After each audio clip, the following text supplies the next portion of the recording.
Right, so it was recently announced that GoldenEye will be making an appearance on the Nintendo Switch and Xbox, which will make this version of the game playable on modern platforms for the first time. I say this because a remake was made for the 7th generation of consoles, however it was mostly forgotten by time. However, before we talk about that, let's start at the beginning.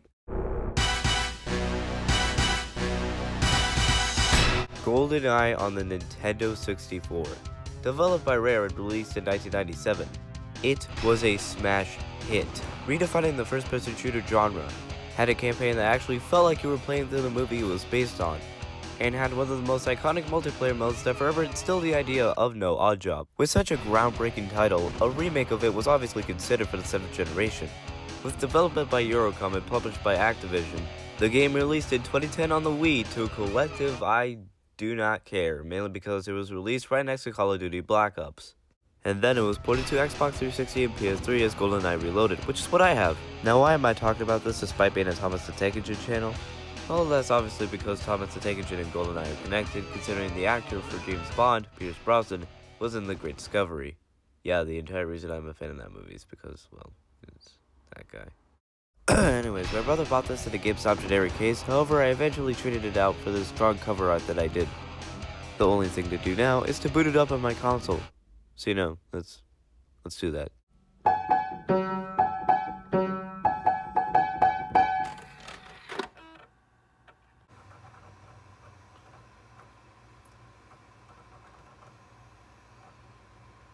Alright, time to play through GoldenEye Reloaded once again, and they won't let me play another game unless I delete my previous save progress. That's bogus.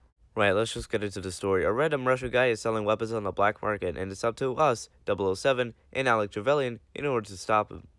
As we witness this opening shot mimicking the original game, we notice one of the most infamous aspects about this game. That's not Pierce Brosnan! Personally, I never had an issue with this, but apparently it was a very controversial topic around the game's release. However, pretty much every single other person in the game was changed out, so it all works out. I'm more or less concerned about the fact that Daniel Craig sounds like he's depressed. You'll see why later. In terms of controls, it controls exactly how you'd imagine a first-person shooter from this generation to control. And in terms of this level, where you have to be stealthy, I was not able to be stealthy. Is it because I'm a bad shot, or is it because of the controls I'm using? After playing through the level, the opening cutscene begins to play in this stupid shot of Daniel Craig. See reflections on the water, more than darkness in the depths. See him surface, never a shadow.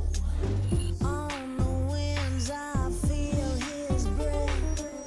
GoldenEye found his weakness. Once the intro ends, we meet up with Alec Trevelyan and have some small banter. Nice trip. Hey, James. For England? For England, Alec. Always for England. Oh man, I wonder if that shows up later on. We play through the rest of the mission until we realize that Alec Trevelyan has been captured by Romanov, where we get this funny bit. We are unable to save Trevelyan, however, as he is killed in a totally not fake way, before we blow it all the hell up and escape via the conveyor belt. We then fight our way out of there and go to a sick nightclub for party. To find more information about the GoldenEye and about counterfeit vodka. Not bad for a counterfeit. Perhaps you should tell your boss.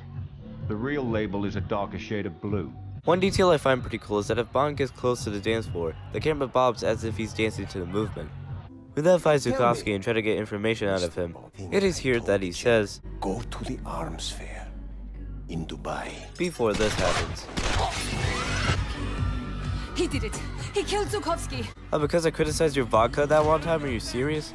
We then have to fight our way out in a set piece I really do enjoy, before we go on a motorcycle and head to Dubai to oversee the protection of an MMP hardened helicopter. We meet up with this guy who ensures us that chopper could not be in safer hands. Incoming. We once again have to fill up everything with white hot lead, fight a helicopter, which is pretty fun, and escape a giant explosion, holy shit, before diving into the water. We then head to Siberia, for some reason without a face covering. I feel like that would have been a 10 times more effective Bond, to investigate a facility that might have something to do with the GoldenEye. However, the Russian army is here too, and we have to sneakily kill them. I'm not sure why we have to kill them, considering they're just also here for the exact same reasons, just go along with it. However, in typical James Bond fashion, stuff goes south, and stuff blows up, and people die. It is here we also meet Natalia. Natalia? How the hell do you pronounce? Who we try to get information out of. However, she just leaves, before she and us get captured by the Russian government. Which is when the interrogator gets fed up and does this. Why did you set off the GoldenEye? Stop it! Both of you! You are like boys with toys. It was Orumov. Bro, what a thought! Then, like almost This man perfect is a timing, spy. Orumov shows up and does this. Killed Minister Mishkin with his own gun. Move! Good luck, Mr. Bond. Why would you purposely give me a way to kill you? Are you that confident you're not gonna die from me? James Bond? Because as you'll see, he'll be able to fight a way out of the prison just fine, shoot up a library, and hop into a tank. It does lead to another pretty funny moment though. Bond to MI6, I need you to track a Humvee through the streets of St. Petersburg. It's the one being chased by a tank. What isn't funny though, instead of having a level where you destroy everything in St. Petersburg, we instead destroy everything in a construction zone. Are you serious? This level's pretty stupid, it has annoying controls, and the last time I don't remember St. Petersburg being down in construction and piss yellow. We then shoot a bunch of people in a construction setting, wow, who would've guessed, before getting on a train, opening a couple of doors, and it was a woman for the nightclub all along! What are you gonna do with the GoldenEye satellite? I'm afraid that's no concern of yours. You should have taken me up on the counterfeit vodka. Oh come on, you're still angry about that? Are you serious? Give me the controller. That was not the plan. Don't give it to her. You know it's a fake, but she doesn't. She's gonna kill you either way. Nice try. But that trick only works once. Give me the controller. I thought I was supposed to give it to her. Damn, I would've guessed that would've been the end result. Enjoy your death, Mr. Bond. Take care of them. So anyways, we take care of the guys, escape a fire, and head up to a memorial scene with, the girl, Natalia. How do you pronounce her name? We experience another stealth mission before that goes haywire in less than 5 seconds, considering this is James Bond, where we find out the ultimate mastermind was in fact Alec Trevelyan. Who would have guessed? Hello, James. Alec, you're alive. Dude, your friend comes back from the dead and you sound like you met up with him at a family reunion. Why? Why? Look at the last 10 years. The wars, the financial meltdown. Who profited? Who came out on top? You thought you were protecting Queen and country, but it's all about the bankers and their bonuses. So your entire motivation for building this whole GoldenEye satellite was not because your parents were murdered by the British government like I would originally was, but because you just wanted some money. That's like the lamest motivation ever. For England, James? I think not. So anyways, we have to get out of the helicopter as we regain consciousness because it's about to blow itself the hell up. Luckily, being James Bond, we managed to do this, and we hop on a plane to Africa, before our plane is immediately shot down. We then once again have to do a stealth mission that once again goes awry because James Bond. We also fight a helicopter and the vodka lady, that woman, I've forgotten her name, and also half the other characters because they are just so forgettable, man. Also, she sounds so goddamn aggressive here, it's kind of hilarious. However, the hilarity does not last long as we quickly kill her in a kind of brutal way, however, it's not as brutal as the original. Oh my god.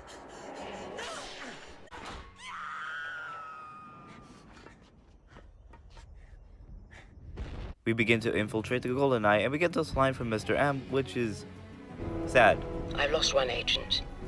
I don't want to lose another. MI6 out. She truly does care, man. Props to her. So anyways, more sabotaging later, and we get caught by Alec Trevelyan, and she catches Natalia, and he goes on this whole spiel, yada yada yada, you get the point. Press his key to disarm the explosives? Or did you reprogram the buttons? How well do you know me, Alec?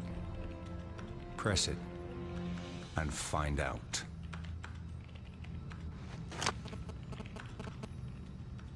You lose, James. We then have to guard Natalia as she tries to stop the GoldenEye satellite in a level that I actually find pretty fun, before fighting Alec Trevelyan, who basically becomes Jack Torrance at this point, in a level that is not really fun considering how many instant deaths you get, which leads to the ultimate final battle, which is also pretty annoying considering he takes bullets like a sponge. What is he, dents in the head? Anyways, Alec Trevelyan comes back for one final face-off, and what do you know? That line actually came back.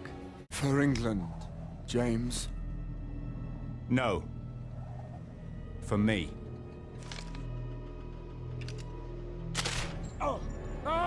Natalia shows up with a helicopter, the GoldenEye blows up, and Bond and Natalia make out. And that was GoldenEye Reloaded, a very mediocre experience.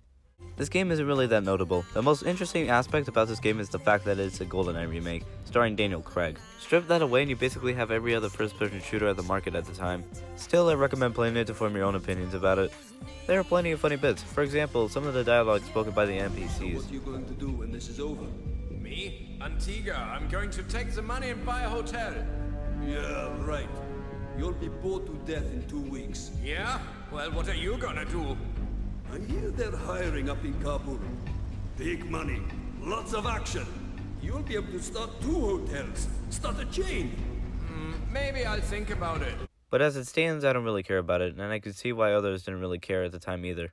But the campaign isn't why most people remember this game. What about the multiplayer? The multiplayer is actually pretty iconic in the Wii entry. However, we're not talking about the Wii entry, we're talking about the Xbox 360 entry. And it is average. Here we can choose from a multitude of characters, including the Ender of Friendships himself. Or you could just all go out as Daniel Craig, which is like the funniest thing ever to me. Just a bunch of Daniel Craigs all on a shootout. Other than that, it's online. And that's it. I know there's other modes and stuff in this game, like Ops. However, this video is getting way too damn long. I'm recording like 166, alright? Just cut me some slack. Anyways, this is Liam Kinnan, and I'll probably stick to Thomas stuff from now on. God.